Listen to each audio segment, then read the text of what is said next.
Olá, seja bem-vindo à Aqualibercast. O áudio a seguir é um aprofundamento gerado pela nossa inteligência artificial com base nos estudos da nossa equipe de engenharia. Aproveite o conteúdo. Existe uma verdadeira arquitetura invisível, sabe? Vasta, silenciosa e incrivelmente complexa. E ela está operando exatamente agora, logo abaixo dos nossos pés. É tipo um mundo oculto que sustenta o peso de cidades inteiras, alimenta as caldeiras de indústrias gigantescas e, claro, mantém vivo todo o agronegócio. Sem dúvida. Mas, paradoxalmente, a imensa maioria das pessoas ignora completamente essa engenharia subterrânea. Para quem nos ouve hoje, o convite é para uma mudança radical de perspectiva. Esta nossa nova investigação vai olhar para o chão não como uma barreira final ou um limite de terra.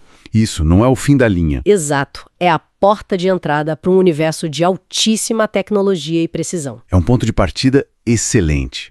Quando a gente pensa no subsolo, a tendência natural, o instinto mesmo, é imaginar algo estático. Uma pedra parada. Pensamos em um bloco maciço, escuro e impenetrável de terra e rocha. Mas a realidade geológica, quando a gente observa pelas lentes certas, é incrivelmente dinâmica e viva.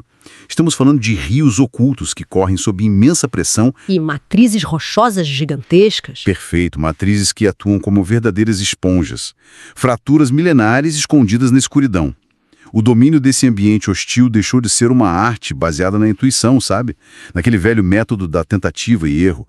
Hoje se tornou uma ciência exata, metódica e muito rigorosa. E é exatamente por isso que a nossa missão, neste mergulho profundo de hoje, é desmistificar completamente um tema que sofre com muitos preconceitos e, francamente, muita desinformação. A perfuração de poços artesianos de alta capacidade. Nossa, quanta desinformação. Muita. E para estruturar essa análise, nós reunimos uma pilha fascinante de fontes. Temos na mesa artigos técnicos bem densos, textos avançados de engenharia hídrica, estudos sobre a ciência da profundidade, mapeamento de ativos subterrâneos e hidrogeologia pura. Material riquíssimo. Sim, e o grande objetivo de passar por tudo isso. Provar que fazer um furo no chão até achar água não tem absolutamente nada a ver com adivinhação empírica. É uma resposta estritamente matemática. Aliás, tô vendo que o cenário de fundo por aí já mudou, hein? Ah, sim. Refletindo perfeitamente o clima da nossa pauta, hein? Esses mapas topográficos brilhantes e gráficos impressionantes de ondas sísmicas tridimensionais ficaram ótimos. O ambiente visual precisa sempre estar à altura da complexidade dos dados que vamos explorar. E o que esses artigos técnicos deixam muito claro logo nas primeiras páginas é que a engenharia hídrica moderna exige o mesmo rigor de cálculo que a engenharia civil utiliza ao erguer um arranha-céu. Faz todo sentido. A profundidade das fundações de um edifício de alto padrão nunca é definida por palpites. O engenheiro precisa localizar a cota exata da rocha competente para suportar milhares de toneladas de concreto. Com a captação de água subterrânea, a exigência de precisão diagnóstica é rigorosamente a mesma. Não há espaço para o "eu acho". Certo, vamos analisar isso em partes, porque o primeiro grande mito que as nossas fontes derrubam com muita ênfase é a ilusão da chamada média nacional. E também aquela armadilha clássica de basear o próprio projeto olhando para a água do vizinho. Essa do vizinho é clássica. Demais. É até curioso ler nos relatórios de mercado como os gestores de grandes indústrias e produtores rurais costumam ir direto para o buscador da internet. Eles digitam coisas tipo poço artesiano 10 metros preço, ou poço de 200 metros. Como se fosse de prateleira? Exatamente. A busca é feita como se um poço fosse um produto de prateleira, uma mercadoria com metragem fixa e tabelada, como se fosse só encomendar por catálogo e mandar instalar no quintal da fábrica. O que é fascinante aqui é como a estatística crua expõe a fragilidade extrema dessa visão de mercado. Se pegarmos o levantamento oficial do Serviço Geológico do Brasil, a CPRM... Publicado em 2023, né? Isso, 2023. Nós realmente vamos encontrar médias estatísticas ali. O estudo aponta uma profundidade média de 120 metros para operações rurais e 180 metros para complexos industriais. Até aí parece que a busca no Google faz sentido. Até aí, tudo bem. No entanto, o detalhe crucial da pesquisa e que muitas vezes passa totalmente despercebido no planejamento corporativo e nas planilhas de custo é o desvio padrão. E só para deixar claro para quem está acompanhando os números, o desvio padrão mostra o quanto a realidade foge dessa média, certo? Isso mesmo. Quão grande é essa variação apontada pelo estudo? O desvio padrão passa de 35 metros. Uau! Ou seja, a dispersão estatística é gigantesca. É possível planejar 120 metros e precisar furar 160. Ou planejar 180 e encontrar a base ideal aos 140. Muda completamente o orçamento. Completamente. Na prática operacional, usar essas médias nacionais ou regionais serve única e estritamente para uma estimativa inicial de viabilidade financeira, o que no jargão corporativo se chama de estimativa de CAPEX. Ou Capital Expenditure, ou dinheiro reservado para o investimento, né? Exato. Nunca, sob nenhuma hipótese técnica, esses números médios devem ditar a engenharia final e o dimensionamento de um projeto definitivo.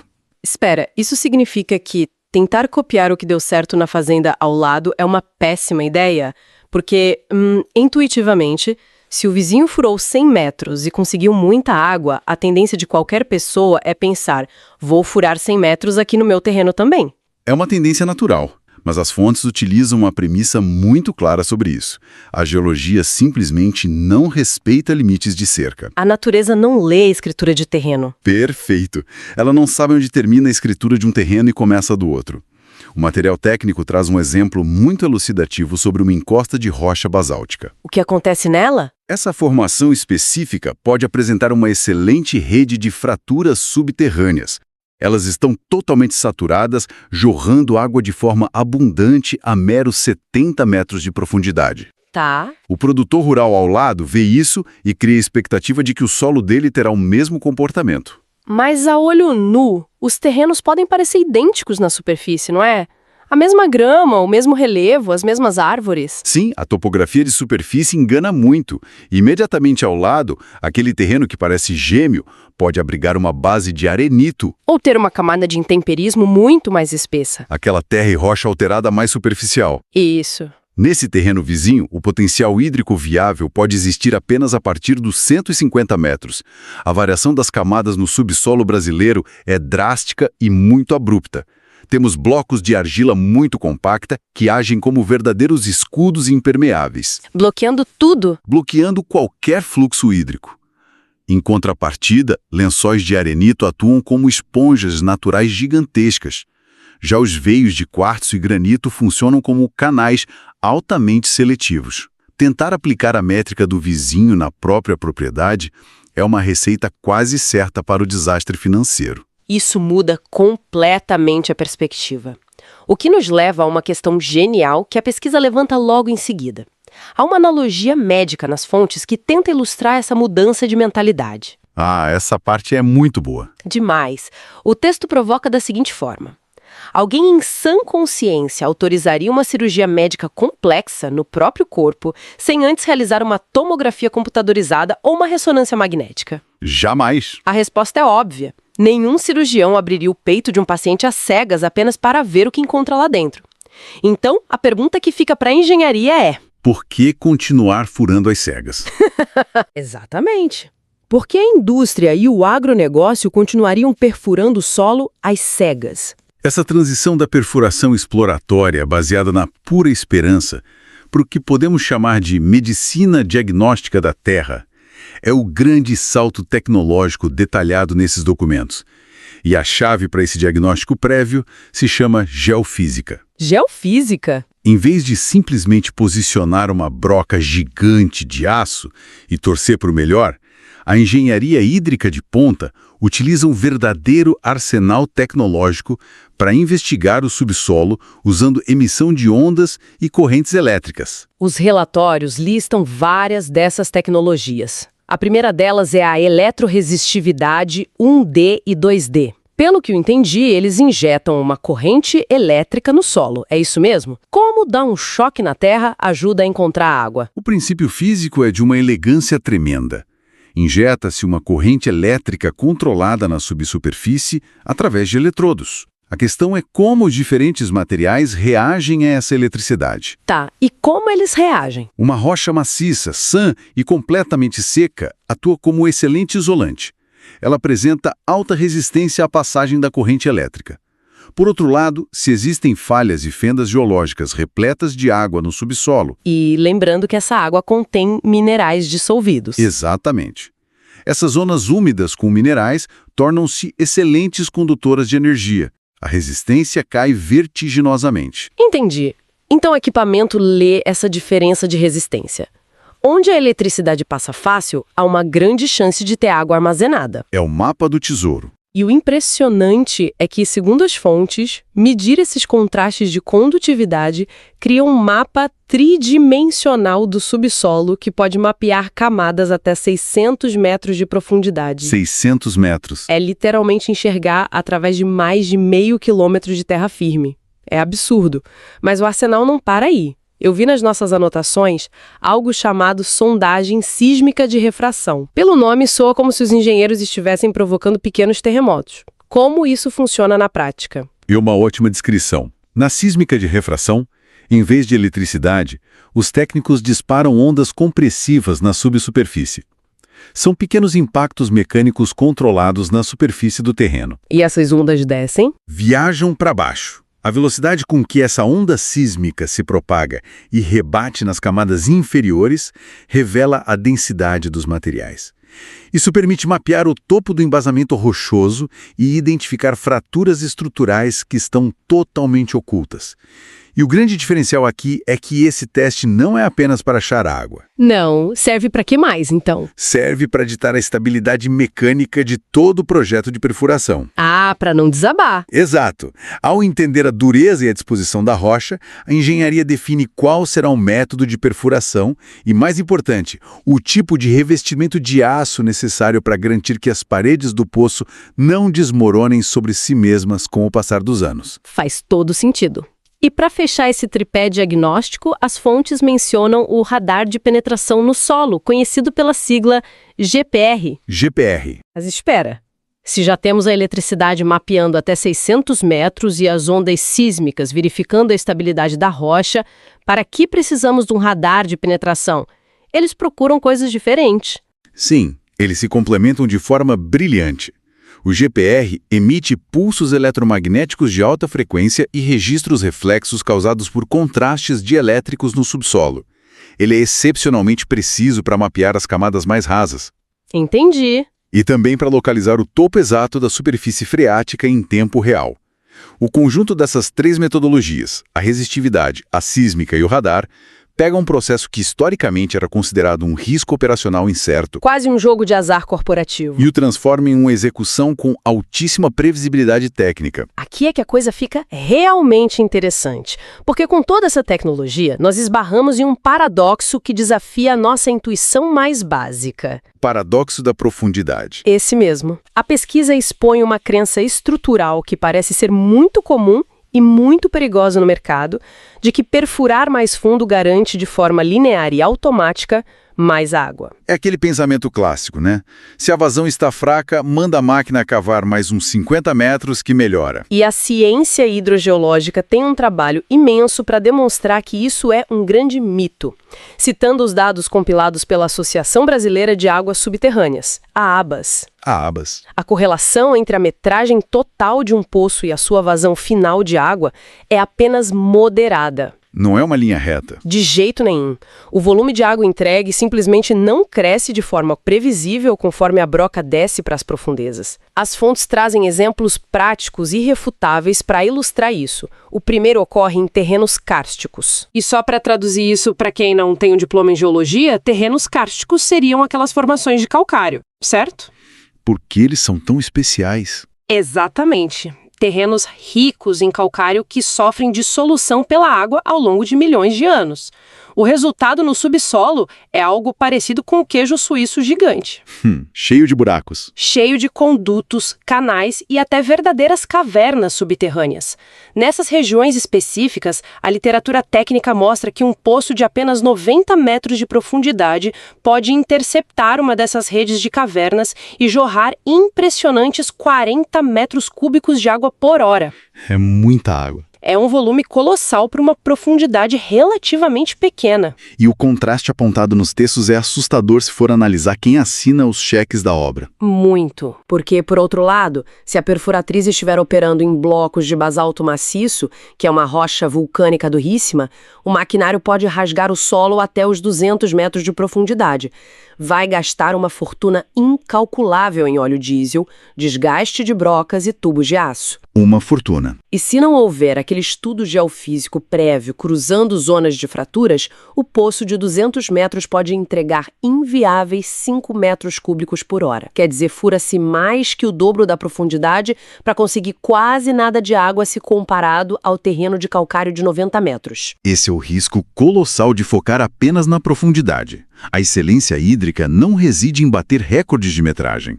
Os artigos científicos resumem isso no que chamam de equação de ouro para o sucesso do poço. Qual seria essa equação? É a união inseparável entre a profundidade correta, o diâmetro perfeitamente dimensionado para a bomba e uma taxa de extração que respeite o limite elástico do aquífero. E é crucial entender que o cenário nacional, o mapa hidrogeológico brasileiro, é incrivelmente diverso. Se analisarmos os aquíferos mencionados nos estudos, vemos realidades completamente distintas que exigem engenharias diferentes. Eu estava olhando exatamente essa parte do mapeamento. O gigantesco aquífero Guarani, por exemplo, que pega boa parte do Centro-Sul, tem uma variação absurda. Em algumas zonas, a água está ali a 50 metros da superfície. Bem raso. Em outras, a rocha mergulha e o aquífero passa dos 400 metros de profundidade. E as fontes também destacam o sistema Urucuia. Pelo que vi, ele é considerado o grande motor hídrico do agronegócio na região do Mato Piba. Maranhão, Tocantins, Piauí e Bahia. Exatamente. Nesse sistema, as perfurações de alta capacidade frequentemente passam dos 240 metros. Sem Urucuia, a atual produtividade agrícola daquela região seria absolutamente impensável. Já no Sudeste e em partes do Centro-Oeste, temos o aquífero Bauru. Que é mais raso, né? Sim, ele atua de forma muito mais rasa, geralmente exigindo captações ali entre 60 e 150 metros. E claro, a gente não pode esquecer da complexidade do semiárido nordestino. Ah, sim. Que é amplamente caracterizado pelo chamado terreno cristalino. Terreno cristalino. Estamos falando de rochas antigas, extremamente duras e quase sem porosidade, certo? Tipo granito? Perfeito. No cristalino, a rocha em si não guarda água. A água só existe presa nas rachaduras, nas fendas dessa rocha. Ali, perfurações curtas muitas vezes são mais que suficientes. Então a profundidade não é o vilão lá. Não. O grande desafio no semiárido não é o custo de ir muito fundo, mas a necessidade de uma precisão extrema na superfície. Acertar um veio fraturado no meio de uma matriz de cristalino fechado exige uma competência geofísica excepcional. É procurar agulha no palheiro? Exato. A margem para erros é de poucos metros. Se errar a fenda, o poço é 100% cerco. É impressionante ver como cada região do mapa dita regras operacionais completamente diferentes. E falando na parte operacional da engenharia, as fontes também nos levam para os bastidores, para o que acontece durante a execução da obra. O trabalho de alta tecnologia não termina quando a máquina começa a fazer barulho e perfurar. De jeito nenhum. O texto apresenta um conceito que me chamou muita atenção: a perfilagem geofísica em furo aberto. Basicamente, as fontes descrevem isso como uma endoscopia do poço. Eles estão literalmente descendo uma câmera com uma lanterna lá no fundo, para olhar a pedra. A analogia da endoscopia é excelente para entender o propósito, mas a tecnologia envolvida é muito superior a uma simples câmera de vídeo. Imagino, até porque a água deve ser barrenta. A água frequentemente é muito turva e o ambiente é super inóspito. Essa endoscopia ocorre após a conclusão do que a engenharia chama de furo piloto. Que é o buraco inicial na rocha. Isso, mas antes de descer qualquer tubulação definitiva de aço, uma sonda robótica especializada é descida por um cabo através do interior desse furo. O papel dos sensores nessa sonda não é filmar, É medir as coisas. Registrar propriedades magnéticas, radioatividade natural e resistividade elétrica da própria parede de rocha nua. A sonda avança de forma meticulosa, esquadrinhando o poço milímetro a milímetro de baixo para cima. E o que esses dados todos mostram para o engenheiro lá na superfície? Essa auditoria interna detalhada comprova cientificamente quais zonas do furo estão, de fato, produzindo água e quais trechos são compostos apenas de rocha seca e improdutiva. Ah, para não colocar tubo à toa? Exatamente. A partir desse mapeamento digital interno, toma-se uma das decisões mais críticas da obra, o posicionamento cirúrgico dos chamados filtros de captação. Os filtros são os canos com ranhuras? Isso. São trechos de tubos com ranhuras que deixam a água entrar. Eles são instalados milimetricamente apenas de frente para as zonas produtivas. As áreas secas ou de rocha instável são totalmente isoladas e seladas com tubos secos, sem furos. Se conectarmos isso a um cenário maior, a gente percebe que esse cuidado extremo não é só um preciosismo técnico para o engenheiro mostrar serviço na obra. As fontes deixam claro que isso é, na verdade, o cumprimento estrito de normas técnicas muito rigorosas. A norma brasileira, sim. Mas especificamente a norma NBR 12244 da ABNT. Seguir esse roteiro à risca é o que garante a durabilidade física daquele ativo. E a norma vai além. Ela exige um processo chamado de cimentação sanitária, que parece ser fundamental para a segurança ambiental da coisa toda. A cimentação sanitária é absolutamente inegociável. Trata-se de injetar uma calda de cimento especial no espaço anular. O espaço anular seria? O vazio entre a parede de terra e o cano. O vazio entre a parede de terra do furo e o tubo de aço externo, nas camadas mais rasas. Essa selagem perfeita serve como um escudo impermeável. O objetivo é proteger as águas puras do aquífero profundo contra qualquer tipo de contaminação vinda da superfície. Tipo o quê? Como escoamento de fertilizantes, chorume ou derramamento acidental de combustíveis. Nossa, gravíssimo. Além de manter a integridade estrutural das paredes do poço, claro. E após tudo isso, a norma exige a realização do teste de bombeamento escalonado, que deve durar 24 horas ininterruptas. Esse teste de 24 horas gerou uma dúvida lendo os textos. Para quem lê rapidamente, bombear água sem parar por um dia inteiro e jogar fora parece um desperdício enorme. Por que eles estressam o poço dessa maneira? O objetivo do teste de bombeamento não é ver o volume de água saindo na ponta do cano. Não. É monitorar como o lençol freático reage ao estresse da extração. Os técnicos acompanham o chamado rebaixamento dinâmico. Que é o quanto o nível da água cai dentro do poço com a bomba ligada. Exato. E quão rápido ele se recupera quando a bomba é desligada. O intuito principal de submeter o poço a essas 24 horas de esforço contínuo é evitar a superexploração futura do aquífero. É com base nos dados exatos desse teste que a engenharia vai escolher e dimensionar o conjunto motobomba definitivo, calculando a coluna manométrica ideal. Só para traduzir para quem nos ouve, a coluna manométrica seria a pressão total e a altura física que essa bomba precisa vencer para empurrar a água lá do fundo escuro até a caixa d'água na superfície, certo? E dimensionar isso foca na maior eficiência energética possível da operação. Exatamente. Se a escolha da bomba é feita no achismo, correm-se dois riscos graves. Ou se coloca uma bomba fraca, que não entrega a vazão necessária, Fica faltando água. ou pior, superdimensiona o motor, forçando o equipamento a trabalhar engasgado e desperdiçando uma quantidade brutal de energia elétrica ao longo de décadas de operação, o que nos traz diretamente para o coração do aspecto corporativo e financeiro dessa nossa investigação. Então, o que tudo isso significa na ponta do lápis? O material que investigamos foca pesadamente na análise do retorno sobre o investimento. O famoso ROI. O ROI da operação. E a mudança de mentalidade proposta pelos especialistas para o mercado é bem drástica. O verdadeiro indicador financeiro que importa para quem vai aprovar o orçamento não é o custo por metro que foi furado pela máquina. Nunca deve ser. A métrica definitiva de sucesso é o custo por metro cúbico de água entregue ao longo de toda a vida útil daquele ativo hídrico. E se a engenharia for bem feita, a expectativa é que um poço desses produza por 30 a 50 anos sem interrupções. A comparação ilustrativa apresentada nas fontes evidencia muito bem essa necessidade de visão a longo prazo corporativa. Pense no cenário de uma obra barata. feita no escuro. Executada sem amparo científico, sem geofísica. Essa obra pode resultar em um poço mais raso, digamos, de 90 metros de profundidade. O custo inicial, o valor pago pelo serviço de perfuração, é inegavelmente menor e atrai os olhos do setor de compras. Aquela falsa economia. Mas e a operação? Se esse poço produzir parcos 3 metros cúbicos por hora, e pior ainda, se o nível dinâmico despencar e ele secar completamente durante a primeira estiagem severa, os custos invisíveis do negócio vão disparar. É o famoso barato que sai absurdamente caro, porque a fábrica vai ser obrigada a paralisar a linha de montagem ou a fazenda vai perder a janela de irrigação. Prejuízos incalculáveis. E aí a empresa precisa fazer manutenções corretivas emergenciais, ou passar a comprar água a preços exorbitantes através de frotas de caminhões-pipa para não parar a operação. Na outra ponta dessa balança financeira, os relatórios colocam o projeto estruturado e embasado em tomografia geofísica prévia.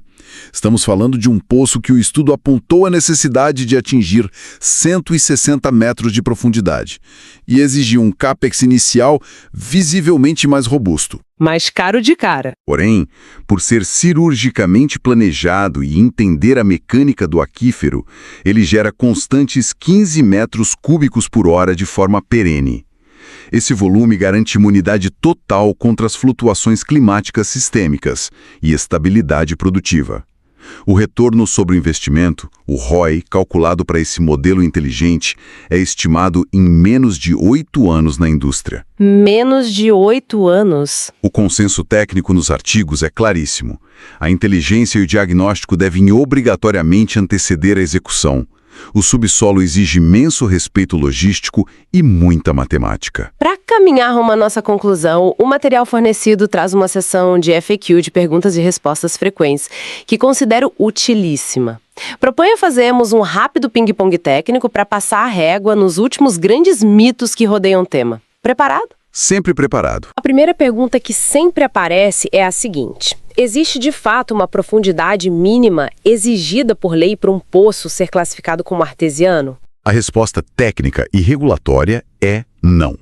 A portaria 1232 do ano de 2021, emitida pela ANA. A Agência Nacional de Águas e Saneamento Básico. Exato. Ela define essa questão de uma forma bem diferente.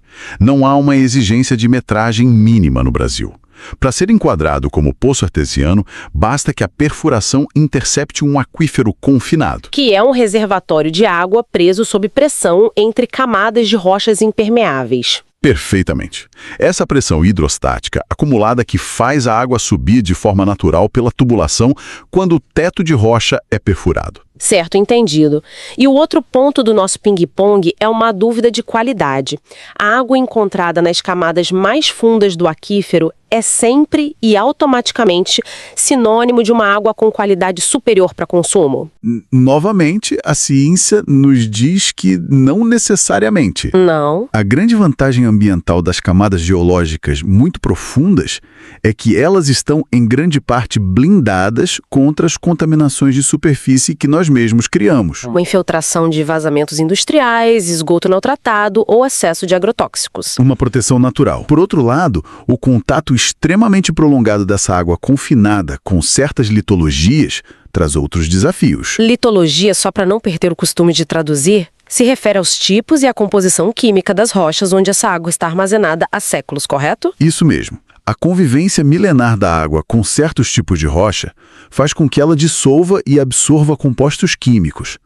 Portanto, essa água profunda e protegida da poluição humana pode naturalmente exibir altas concentrações de minerais pesados. Ferro e coisas assim. Como ferro e manganês, ou apresentar uma salinidade muito elevada e inadequada para irrigação. É por esse motivo específico que a norma obriga a realização de uma análise laboratorial físico-química completa e minuciosa da água antes de liberar para o consumo ou para o uso agrícola. Fica muito evidente em toda a nossa análise detalhada de hoje que o recado central das fontes é o abandono absoluto dos achismos. O fim do achismo. A mensagem é substituir a intuição cega por dados científicos inquestionáveis e processos auditáveis. A previsibilidade de longo prazo que a tecnologia geofísica traz é algo que está revolucionando a forma como a grande indústria e a agricultura interagem com as maiores reservas de água subterrânea do país. Definitivamente, o subsolo não perdoa o amadorismo. Para a engenharia hídrica de precisão, é o único caminho sustentável e financeiramente responsável. Mas, analisando detidamente toda essa imensa complexidade de extração em altas profundidades, isso levanta uma questão importante. Qual questão? É algo quase filosófico que emerge nas entrelinhas dos próprios textos científicos sobre a dinâmica dos aquíferos. Partindo do fato documentado de que esses poços profundos interceptam fluxos de água abrigados em fraturas incrivelmente antigas, ou em aquíferos confinados por rochas totalmente impermeáveis. Certo. Estamos falando de águas que estão blindadas da superfície e que vêm lentamente absorvendo os minerais dessas estruturas por tempos incalculáveis. O convite à reflexão para quem está nos ouvindo torna-se inevitável. Onde você quer chegar? Quando a engenharia moderna, equipada com todo o seu arsenal de ressonâncias elétricas, radares de solo e ondas compressivas, consegue finalmente domar o subsolo. Quando extraem água dessas profundezas extremas, volumes guardados em cavernas de calcário e fendas apertadas de basalto que permaneceram intocadas pela luz do sol por milhares, ou quem sabe até milhões de anos. A pergunta é: Nossa. qual é de fato a verdadeira idade dessa água? Estaríamos nós caminhando na superfície movimentada e caótica do nosso presente, bebendo e irrigando as nossas vastas lavouras não apenas com um mero recurso hídrico utilitário, mas interagindo fisicamente com verdadeiras relíquias líquidas, testemunhas silenciosas e cristalinas de eras geológicas que o mundo da superfície já esqueceu completamente. Que encerramento espetacular! Pegar a matemática dura da perfuração, o cálculo frio do retorno sobre o investimento e transformar isso numa reflexão profunda sobre o tempo geológico do nosso próprio planeta. É uma virada que muda completamente a percepção do valor daquilo que jorra de uma torneira industrial ou dos bicos de um pivô de irrigação em uma fazenda. É outro patamar de valor. É exatamente por isso que insistimos em mergulhar tão a fundo nesses temas aparentemente técnicos. A arquitetura invisível do mundo continua a nos surpreender e a nos ensinar quando temos a curiosidade e as ferramentas certas para tentar enxergá-la.